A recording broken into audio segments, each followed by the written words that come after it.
A vida é fácil? Não, a vida não é fácil, mas ela pode ser simples, não é?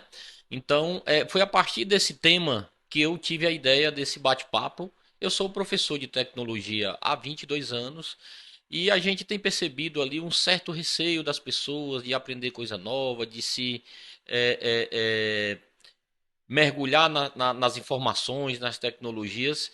E ao longo desse período, eu fui desenvolvendo metodologias de trazer as tecnologias e as informações de sala de aula para dentro do cotidiano das pessoas. E dessa maneira, de forma simples, a gente explicar o que aparentemente pode ser difícil. Então, assim surge o bate-papo, pode ser simples, um espaço de informação e conhecimento que vai discutir aqui diversos assuntos de uma forma que seja suave e entendível a todos os públicos. Então, vem cá participar com a gente desse debate. Eu sou Vinícius Soares, sou professor na área de tecnologia, com formação em eletromecânica e mecatrônica, mestrado em engenharia elétrica, e há 22 anos leciono instituições na área de tecnologia. Há 16 estou no IFCE e nós vamos tratar aqui, sobretudo, de tecnologias e outros assuntos que interessam à sociedade, sobretudo nas questões cotidianas e que mais aflige o nosso povo, de forma simples e objetiva. Olá, gente, tudo bem? Hoje estamos recebendo aqui no nosso bate-papo, pode ser simples, o professor Luiz Daniel. O professor Luiz Daniel é graduado, mestre e doutor em engenharia elétrica, com ampla experiência em eletrônica de potência voltado para sistemas de controle e processamento de energia. E tem feito um trabalho muito significativo aí na última década sobre sistemas de potência voltados sobretudo para energias renováveis, né? Que envolve a parte de inversores, conversores, sistema de armazenamento e gerenciamento de energia. E nós estamos recebendo o professor Luiz aqui mais uma vez Obrigado, professor Vinícius. para tratar de um tema importante.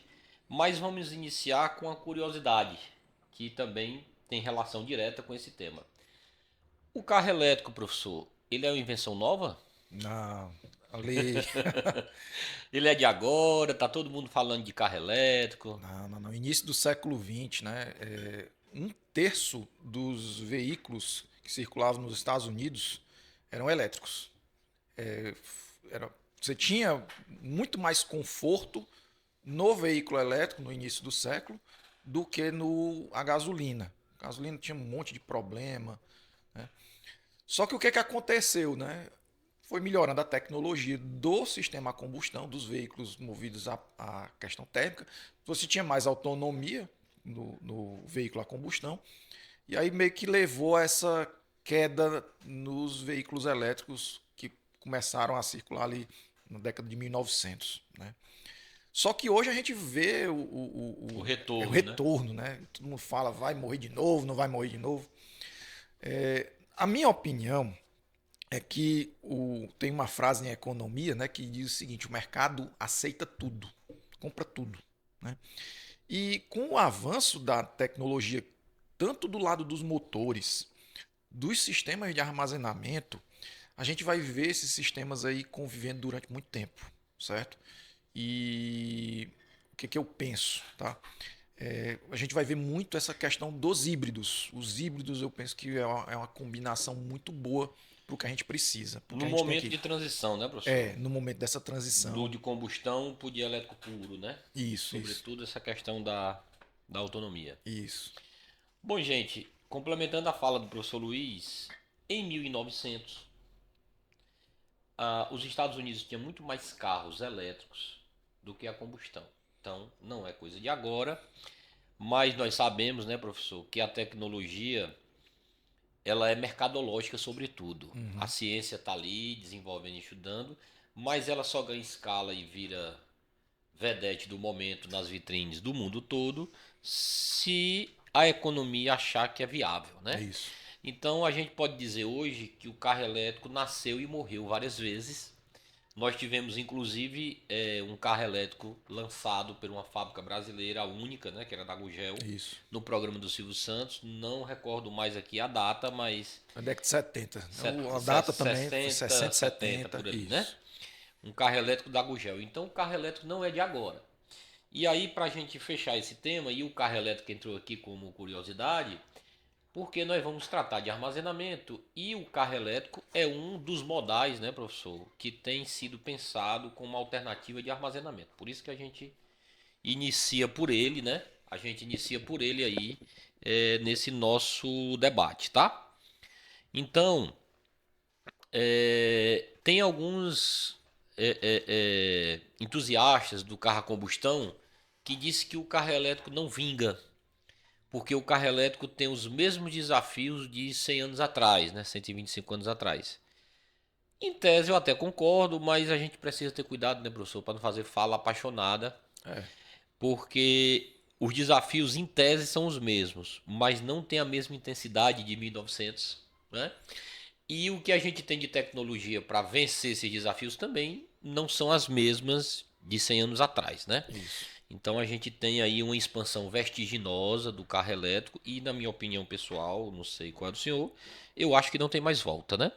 E aí a gente pode iniciar, nós vamos tratar hoje aqui sobre é, a fase de o armazenamento como uma fase do momento do processo de amadurecimento da transição energética, não só no Brasil, mas em outros países. E trazendo o carro elétrico como o principal modal desse processo. Professor Luiz, eu podia começar por Sim, sim. essa questão. Como o carro elétrico, né, para além das questões que ele já está colocada, pode colaborar para a transição energética, não só no sentido da saída dos combustíveis fósseis, Sim. mas como um modal de armazenamento. Eu dei uma olhada em alguns estudos e uma coisa que me chamou a atenção é o nome chamado bateria de segunda vida.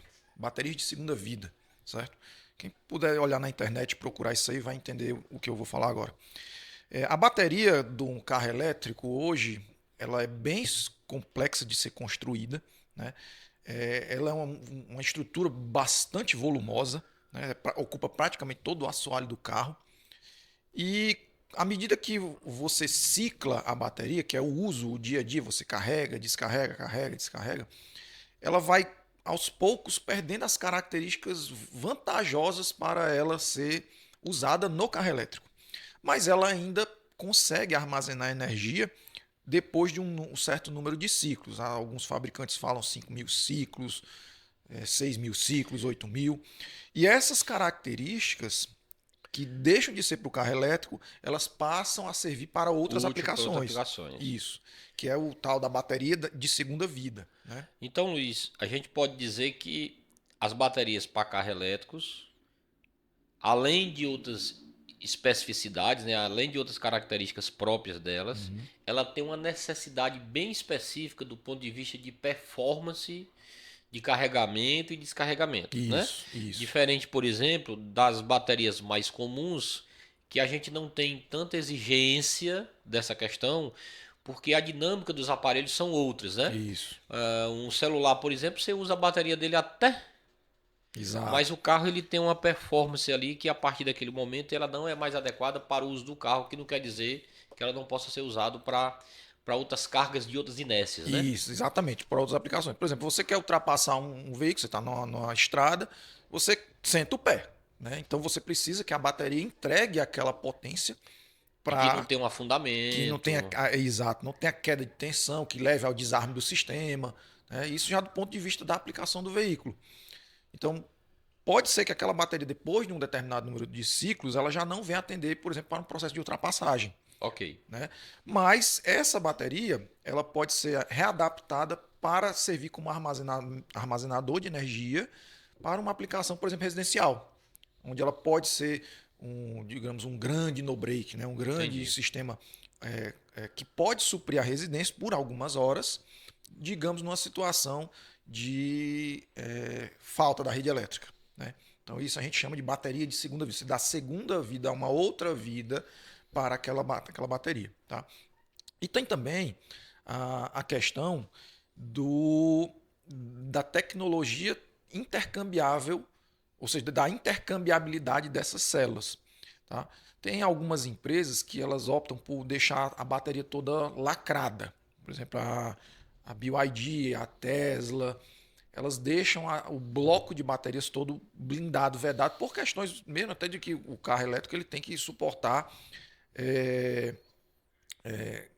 passagem molhada, né? Uhum. Você vai passar na passagem molhada, o carro vai dar problema na bateria. Isso não tem o menor Você sentido. tem fabricante até que tem carro flutuante, né? É, Tem uns e modelos flutuantes, porque né? a bateria foi planejada e pensada para isso. Foi uma engenharia que foi feita para isso acontecer. Tanto é que eu já vi alguns vídeos de pessoas na internet que querem abrir as baterias. O cara passa uma semana inteira marretando a bateria para poder abrir ela. E é um risco, né, É um professor? risco. A gente tá falando ali de mais de 400 volts, mais de 600 volts de bateria. O cara colocar a mão ali, meu amigo, o cara morre na Sem hora. saber o que é que tá Tensão fazendo. CC, né? Então, a intercambiabilidade de baterias são algumas empresas que fornecem o veículo onde a bateria ela se desacopla do veículo e você substitui por outra, né? Alguns modais aí se apresentaram dessa forma. Mas você não vai desmontar essa bateria, você vai pegar essa bateria e vai dar outro uso, como eu citei agora há pouco, né? Maravilha. Luiz, nós é tudo muito novo. Nós não temos assim.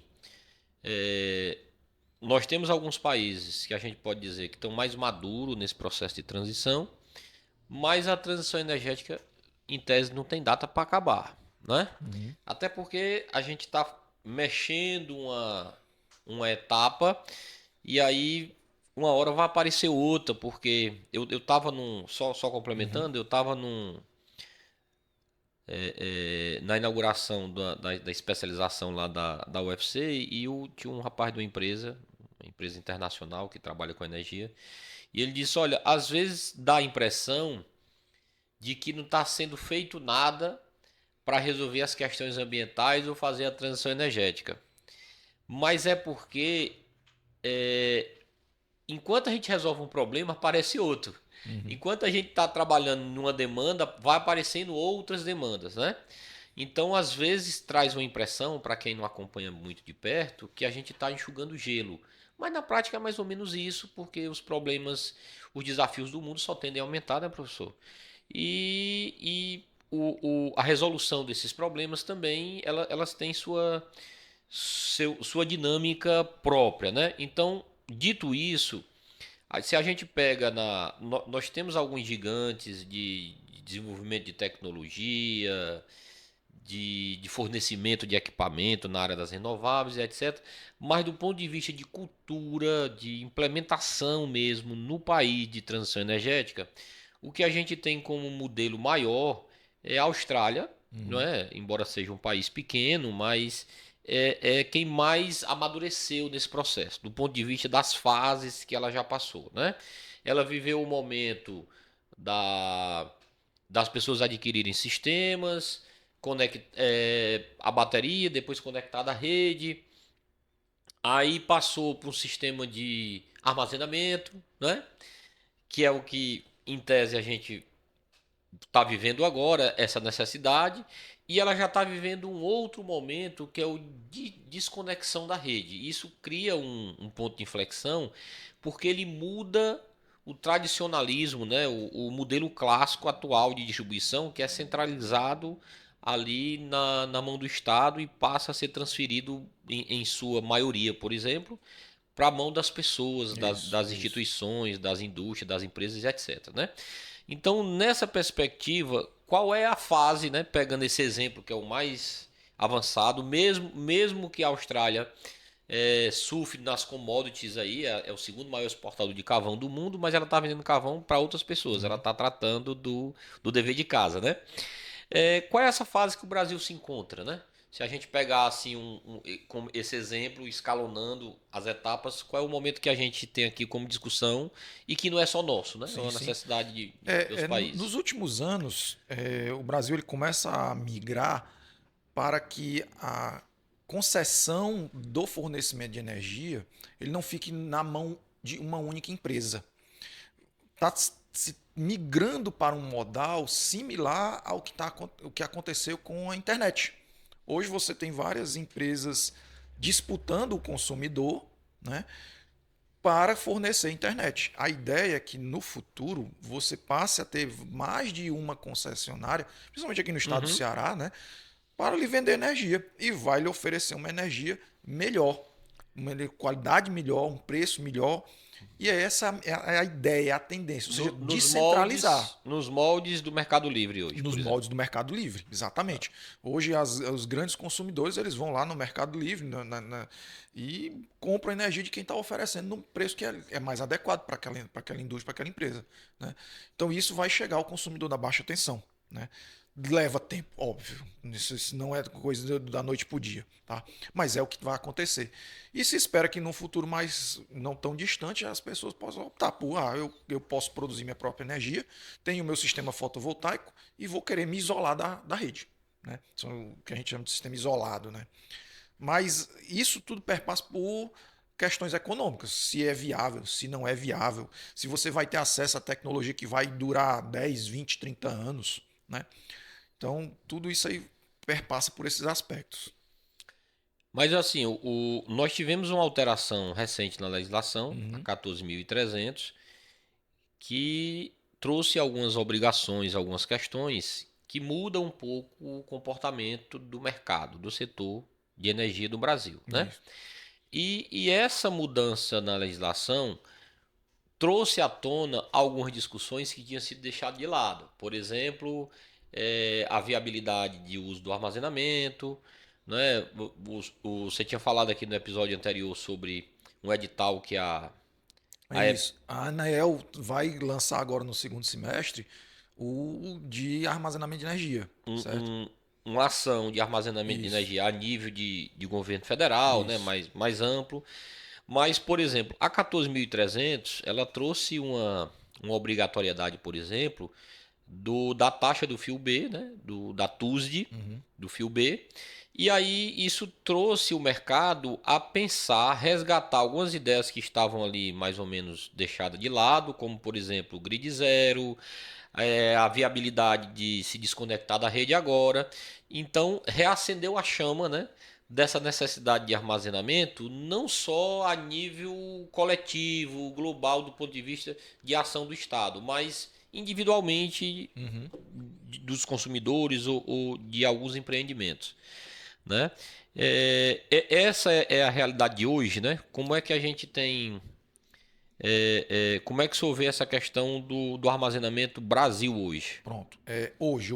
Eu gosto muito de visitar empresas, indústrias, até mesmo pessoas nas suas residências que apostam e testam esses modais. Então, recentemente eu visitei uma indústria lá no Maracanaú que um dos processos dele não podia parar de forma alguma. 24 horas funcionando, independente de ter ou não ter rede elétrica. Não podia falar porque é um sistema de criticidade absurda, caldeira. Certo. Né? Então, os sistemas de gerenciamento de pressão e manutenção da caldeira operacional não podiam de forma alguma ter queda de energia. O que, é que ele fez? Implantou todo o sistema de gestão de baterias, gestão de células, inversor, chave de transferência, toda a tecnologia. Ele foi lá, pincelou no mercado as partes e estruturou o sistema para ter disponibilidade energética. Tá? E tentou, na medida do possível, manter essa coisa dentro do financeiro dele, né? Com células testadas, porque a gente está falando de célula de lítio, mas uma célulazinha daquelas de lítio é bem cara. A Uhum. gente está falando de uma célula daquela de qualidade acima de R$ 20. É caro. Imagina você montar um banco para entregar 100 volts, 200 volts, 300 volts com a corrente necessária. A gente está falando de um investimento E é razoável de material bateria. raro, né? É material. Problemático É, ambientalmente. tem que ter a lida correta com essas células, tá? Então não é uma coisa assim trivial, tá? Não é uma coisa trivial. E ele foi lá e bolou esse sistema, porque a criticidade dele, energética, levou a isso, tá? Agora assim, para minha residência, eu consigo tolerar ficar algumas horas sem energia? Geralmente sim, né? Geralmente a gente aguenta ali 2, 3 horas, falta energia, depois volta, se recupera. Mas, não, por exemplo, para minha situação energética hoje não Uhum. compensaria eu implantar um sistema como esse, Com com baterias. baterias, né? Por conta do preço, quando você vai botar na ponta do lápis, o preço da bateria, o preço do inversor, o preço da chave de transferência, para minha situação hoje, não pode ser que para a Controlador de sua. carga, né? Você vai precisar fazer a gestão do controle de carga dessas baterias. Né? Pode ser que para a sua realidade ou para quem está assistindo, haja essa necessidade. Né? Aí sim, é botar na ponta do lápis, custo de bateria, custo de controlador, custo de inversor, chave de transferência. Beleza, legal. Né? E o que é que você... Quando, num passado bem recente, a ciência apostava num elemento chamado de supercapacitor. Uhum. Não avançou muito, né? O de supercapacitor para usar ele como sistema de armazenamento. Mas nós temos aí algumas apostas recentes, né? Por exemplo, a bateria de sódio. Recentemente, uma startup americana lançou um projeto sobre a bateria que eles estão chamando de ferro-ar, não é? E temos aí outras tendências. Você poderia falar um pouco dessas tecnologias, né? Dessas apostas e o nível de amadurecimento, Sim, né? sim. Que esses. Sim. Antes de puxar para esse link aí, você sabia que as baterias que eram usadas lá nos veículos da década do início do século, 1900, eram as baterias de Edison, certo? Elas eram de níquel-ferro. Eram uma combinação de Uhum, níquel-ferro, não era bateria de chumbo. E essas de níquel-ferro ainda são utilizadas hoje em dia em locomotivas, certo? certo. Porque elas têm uma durabilidade, se dada a correta manutenção, de mais de 20 anos. Só que níquel é caro. O ferro nem tanto. O níquel é bem caro, é um material bem caro. Então são baterias caras. Por que não se coloca esse tipo de bateria no carro hoje, já que a bateria dura 20 anos? Uhum. Porque a gente fala da chamada densidade de energia. Né? É baixa a relação de quantos watt-hora você coloca nesse conjunto por quilo, Por peso. por peso, né? Por massa. Então é uma densidade energética muito baixa. Tá? Então você precisa de uma bateria muito grande, muito volumosa, muito pesada, para que uma de lítio, né, que é o que hoje revolucionou a tecnologia dos veículos elétricos Uhum. e vem revolucionando aí os sistemas, ela te entrega. É uma bateria bem leve, a densidade de energia dela é bem elevada, tá? Por massa e por volume. Tá? Ou seja, isso aí encaixa naquela fala que a gente teve anteriormente de que algumas tecnologias em determinados momentos é deixada para lá, depois ela é resgatada, né? Exato, O próprio hidrogênio verde não é de hoje o hidrogênio, exato. né? Como a gente se conhece. Na minha graduação, o ciclo de geração de hidrogênio e essas tecnologias em tese já estavam bem consolidadas e ele vem à tona 20 anos depois, né? Como uma aposta de um vetor energético para resolver uma série de problemas. E aí você me traz agora essa bateria de um tempo atrás, assim como o carro elétrico já foi solução há 100 anos e volta a ser solução agora. Né? Então, isso tem um jogo de mercado, não só a ciência impõe essa questão, né, E professor? se observa, por exemplo, essa questão da bateria de sódio como uma grande aposta, né, que usa muito da tecnologia do lítio. Você traz essa questão da densidade energética ser um pouquinho menor, Uhum. mas pelo fato do sódio ser absurdamente mais abundante que o lítio, você vai ter uma redução de preço. Você espera ter uma redução de preço nessa bateria. E se essa bateria atingir um volume parecido com o assoalho de um carro, você consegue conceber um veículo ali. Óbvio que não vai ter a mesma autonomia que um veículo de lítio, baseado na tecnologia de lítio, mas que o preço se torna mais acessível. Você torna dá mais disponibilidade para os usuários. Ou seja, o mercado pode comprar Aham. esse tipo de tecnologia. Vai dar opção para quem tem a necessidade optar pelo lítio, optar pelo sódio, ou mesmo a combinação. Né? Baterias de sódio combinado com sistemas híbridos, para você Sei. trazer evolução na eficiência e autonomia para esses novos veículos, essas novas tecnologias que estão vindo aí.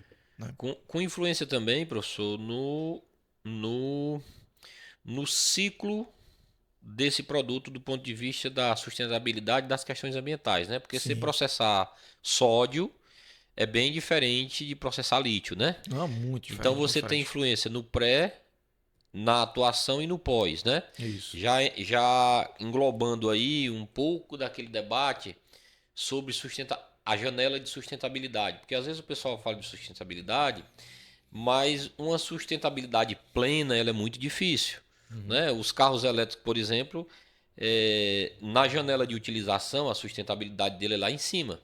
Mas para fabricar e para descarte já não é tão assim, né? É. Uma bateria dessa, ela consegue mudar esse perfil de sustentabilidade, o que se chama de sustentabilidade, influência na sustentabilidade, por exemplo, do berço ao Ao cemitério, né? Ao, cemitério, ao túmulo, né? isso. Eu penso o seguinte, né? Aqui para o nosso quintal aqui, né? O Ceará, ele poderia estar com políticas públicas educacionais para que as pessoas conhecessem melhor essa tecnologia. Porque é uma tecnologia que vai ficar aí por muito tempo. Por muito tempo. Você vê agora a Fiat lançando seus híbridos também, né? Ela vai relançar o Uno, né? Elétrico, né? Salvo engano. Não, eu tô sabendo disso agora, né? Eu É? vi uma. Eu acho que o Uno, eu acho que ela vai relançar o Uno elétrico. Pois é. Então, como é uma tecnologia que vai ficar e perdurar, você vai ter que educar as pessoas para saber lidar com essa tecnologia, né? E muito disso daí perpassa por uma mudança radical de mentalidade. Por exemplo, o mecânico tradicional que vai abrir motor, cabeçote, isso não vai mais existir. Ou vai existir, mas com outro patamar tecnológico. Você vai ter ali mecânicos focados, por exemplo, principalmente na parte de bateria, principalmente focados na parte de troca de bateria, mudança de inversores, né? Porque esse paradigma tecnológico ele está migrando de forma geral, tá? Então eu penso que o Ceará ele poderia estar apostando nessa transição energética do ponto de vista de educação, tá? Para essas novas tecnologias. Mexeu com bateria, você vai mexer com carro, você vai mexer com transição energética, você vai mexer com armazenamento, né? É uma outra, É muito amplo. é uma outra máquina, né? Eu tava só conferindo aqui, professor, é isso mesmo. Uhum. Vazou aí a informação, tá aqui no Auto Esporte. A Fiat vai relançar o Uno elétrico, né? Por quê? Porque ela quer trazer um carro mais acessível, ela quer voltar a ter acesso a mercados que ela tinha no passado. Carros mais acessíveis para todo mundo. Hoje em dia o carro virou uma coisa muito inacessível, né? E o mecânico tradicional, ele vai ser mecânico agora no carro elétrico só de suspensão, né? Porque Trocar freio e suspensão. todo o resto muda. Ele precisa migrar para um eletricista especializado. Muito especializado, viu? Muito especializado. A mudança do modal do veículo elétrico, ela é tão abrupta em todos os aspectos que ela influencia inclusive em outros setores que a priori não têm relação direta com a produção e o mercado automotivo, que é, por exemplo, a parte de segurança, bombeiro, resgate, etc, né? Isso. Nós sabemos que esses carros, para ser comercializado aqui, ele precisa distribuir um manual de socorro, né, para os socorristas, Uhum. para ser distribuído para SAMU, para bombeiro, para todo mundo, para que evite, por exemplo, no corpo de bombeiro cortar uma carcaça do carro ali, onde passa um cabo de alta tensão e de repente matar o socorrista e quem está acidentado, né? Então, Como eu falei no começo da conversa, a gente está falando de link CC de 400 volts, é uma 300 volts. mudança radical no mercado. É uma outra máquina, né? Não É. adianta se achar que carro elétrico é só um carro convencional com a bateria e um motor elétrico, não, porque Não, não é. e outra coisa, é uma mudança de paradigma, inclusive até para as empresas que fornecem peças. Tá? Hoje, se você procurar no mercado cearense peça para veículo elétrico, zero. Não tem. Não tem, não existe. Porque toda essa produção desse material é feito na Ásia. E aí? A gente vai ficar só olhando, chupando o dedo, enquanto quem está produzindo tecnologia vem só aqui e despejar tecnologia Contrata aqui, a gente para quê, professor? apertar Apertar parafuso. parafuso. Porra, cara, isso não entra na minha cabeça, isso aí, sabe? Luiz, você tem uns trabalhos bem interessantes nessa parte de armazenamento, gerenciamento de carga, carregamento, descarregamento. Para a gente finalizar aqui, o que é que você aponta aí como necessidade de mercado, né, para o futuro, né? O que é que o futuro das energias renováveis englobando essa parte de armazenamento, de modal, carece agora e para um futuro bem próximo, né? Pronto, excelente Com o que é que a pergunta, Vinícius. sociedade precisa se preocupar hoje? Eu falei há pouco desses editais que vão ser lançados de armazenamento, né, dessas grandes usinas de armazenamento de energia. Hoje, uma das tecnologias que é mais viável do ponto de vista de custo são as chamadas baterias de fluxo de vanádio, certo? Já é uma tecnologia já bem antiga até, mas que elas oferecem a melhor condição de custo da energia e durabilidade da usina. A gente está falando de usinas que vão ter que ficar aí conectadas no sistema por 10, 20 anos. Então tem que ter um preço acessível, um preço que vai para leilão baixo, né? Então essas baterias de fluxo de vanádio precisam de capital humano para saber lidar com elas, para saber e também atrair empresas que venham implantar essas plantas aqui, tá? Além disso, desses sistemas de armazenamento, não só a parte de hidrogênio, também que é algo muito promissor, que está se desenvolvendo toda uma nova cadeia aqui no Brasil para essa parte do hidrogênio, também há necessidade de gente que conheça sistemas de gestão de bateria, BMS, Battery Management Systems, sistemas de conexão, segurança dessas baterias, como você falou agora há pouco, tá? Então, assim, existe uma necessidade grande para que as pessoas se capacitem nesse setor, sabe? Porque não é só pegar uma bateriazinha, como você vê ali, a bateriazinha do carro, não, né? Tá uma troca ali, não. Conectar os Os polos e polos pronto, ali, né? não, é uma coisa bem mais sofisticada. Para você ter uma ideia, Vinícius, as baterias que estão vindo hoje para moto, inclusive, tem rede CAN, tem um sistema de pós-chave, para trazer todo o arcabouço de segurança, Tecnologia embarcada, tecnologia conectividade, embarcada, né? conectividade. Hoje, por exemplo, se eu quiser, eu pego o meu celular aqui, eu tenho um banco de bateria lá no laboratório que a gente concebeu, montou, desenvolveu. Fica aqui inspecionando aqui todo pelo celular, tem um aplicativo, você faz o diagnóstico das individualmente por célula. E isso hoje você faz no carro elétrico. Mas nós temos acesso a essa tecnologia, nós, Brasil, Ceará, pouquíssimas pessoas têm acesso a isso aí. E isso dificulta o novo mecânico, o novo engenheiro, o novo que vai cuidar dessa tecnologia, né, a entrar no mercado, se ele não tiver esse treinamento adequado para saber lidar com isso aí, sabe? Bom, obrigado, professor Luiz, pela aula maravilhosa. Esse é os desafios, gente, que a sociedade tem no mundo moderno, né? Nós estamos, inclusive, esse é o ano que nasce, né, Luiz? A geração beta, né? Uhum. Que vai ter que dar resposta a esse mercado, né? Nós somos de outras gerações, estamos aí na peleja É. para dar nossa contribuição. E não perca os próximos episódios que nós vamos tratar de outros temas que englobam aí energia, transição energética, sustentabilidade, pobreza energética e quais são os desafios da sociedade e da ciência para resolver essa problemática do mundo.